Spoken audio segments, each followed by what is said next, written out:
If you're still hungry while dieting, you're doing it wrong. Here's how to actually feel full while losing weight. Make sure you stick around to point number 4 because it has a bigger impact than you'll initially realise.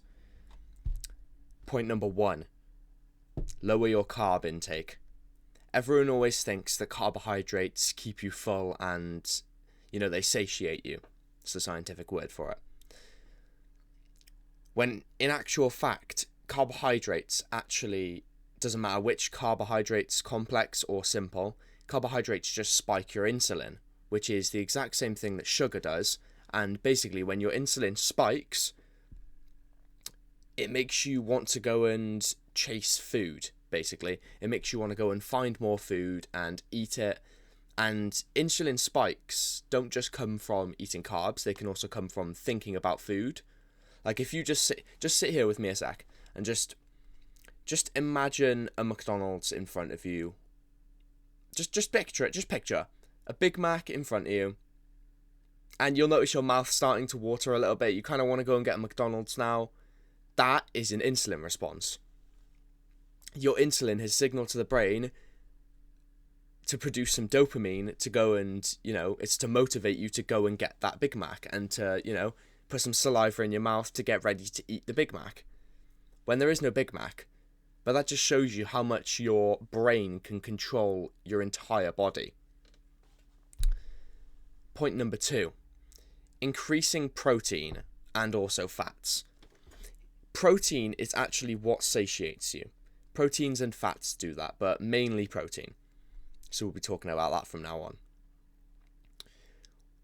When you ingest protein, it takes your body a lot longer to digest it than it does, say, a bowl of rice. If you have a chicken breast, it'll take you longer to digest that than, like I said, rice.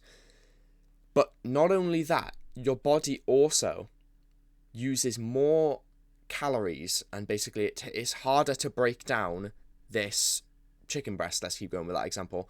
It takes a lot more calories to break down this chicken breast than it does to have the rice. Let's say you've got 1,000 calories worth of chicken breast and 1,000 calories worth of rice. This 1,000 calories worth of rice will probably take about 50 to 100 calories to burn, maybe even less. Whereas this chicken breast would take about 200 calories to burn, to break down, maybe 250. So when you're actually eating this rice, you're probably absorbing about 900 to 950 calories of it. Whereas a chicken breast, you're only actually absorbing about 700 to 750 calories. Still got all the nutrients, all the protein, but to break down that chicken breast, your body has had to expend calories. Now this is also true for fibre. And also, back to the last point. If your body is taking longer to break something down, it's going to leave you feeling more full because your body is currently in the process of breaking something down. So while you can quickly run through this rice and, boom, straight out, it flies out at you. It's as soon as it's digested that rice, it's going to be like, right, we're done digesting. Let's go and get some more food. Let's go and find something else to eat. Whereas with the chicken breast, it'll take a couple of hours, maybe even longer. Sorry, not hours. Well, the one I'm about. It'll take like 12 hours to break down. Whereas the rice would probably take about 30 minutes to an hour. That's why they always say to plan your meal an hour before you go to the gym, so that the rice, you've gotten the calories and the sugar from it to give you that higher lift in the gym. Anyway, back to point 3, fibre. Fibre is a lot harder than protein to break down in your body. So if we're already taking off 300 calories off of our 1,000 calories of chicken breast, then what does that say for fibre, This is why when you have apple juice versus an apple, there's such a big dietary difference. If you're having 300 calories of apple juice, that's so much worse for you than 300 calories of an apple. One apple has about 70 carbohydrates in it, and that's a lot of carbohydrates. However, most of those carbohydrates get nullified by the slowed absorption rate due to the fibre. because fiber slows down the absorption rate of food. So basically it just slows it down while it's going through your digestive system. Which is why if you eat a handful of nuts when you're quite hungry, or maybe a bit more than a handful, whatever, if you eat something with a high fiber content while you're hungry, it will actually put off that hunger for a couple of hours. Whereas if you were to eat a bowl of rice, not only would you have to eat a lot for it to satiate you and fill you up, but, you know, let's say you don't eat that much. You eat the same amount of rice as you would nuts by gram. You would not feel as satiated as you would from the rice, as you would by the rice from the nuts. So I've just confused. That is confusing our sentence. The nuts would fill you up more than the rice, essentially. And if you're to eat the same amount of rice that would fill you up as the nuts, then you would end up, you know, feeling really, really full, bloated. You'd have some brain fog. You just have a carb overload because of the amount you would need to eat.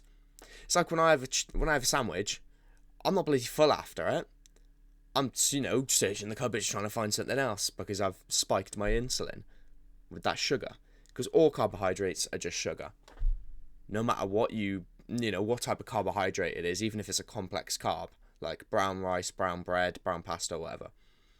Those are the carbs you should be having if you're having any. But your body just breaks down all the carbohydrates into glycerin. Not glycerin, sorry. Glycogen. That's the one. Glycogen, which is essentially just sugar. So, the fourth point I promised you from the start that you did not know about, well, didn't know how impactful it was, is drinking a lot more water than you currently are. So, most people, the standard advice is to drink 2 litres of water a day. And that works for some people, and some people need a lot more water than that. Like, I've got my jug here, it's currently empty because I've been recording, so, drinking it while I go. I will normally drink 2 to 3 of these a day. I'm not even sure how much is in here, probably about 2 litres if I had to say. So I, on average, drink about 4 to 5 litres of water a day. But your body, this is the key part now, make sure your ears are perked up. Your body is so shit at telling whether it's hungry or thirsty. So you could go and eat a full meal and still be hungry. Whereas you're not actually hungry, it's just your body cannot signal to you. It's such a weird, it's like when it goes to signal that you're thirsty, the wires cross and it signals hunger instead.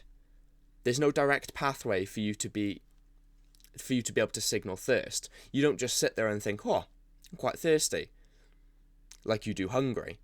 Instead, you'll feel the effects of it. Your eyes will be quite dry. You'll need to blink a lot more, and your mouth will be quite dry. So you'll actually notice the effects of it, not the signal, because there is no signal. So basically, what I'm saying is, if you're hungry while you're dieting and you're eating a decent amount of calories, I shouldn't be hungry right now. I've just eaten. Grab one of these, fill it up to here, all the way down.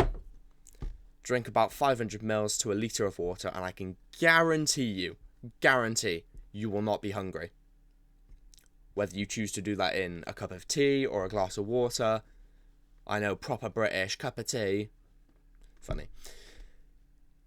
Either way, if you're hungry, you're probably not hungry, especially not if you've just eaten or, you're not set to have your meal yet.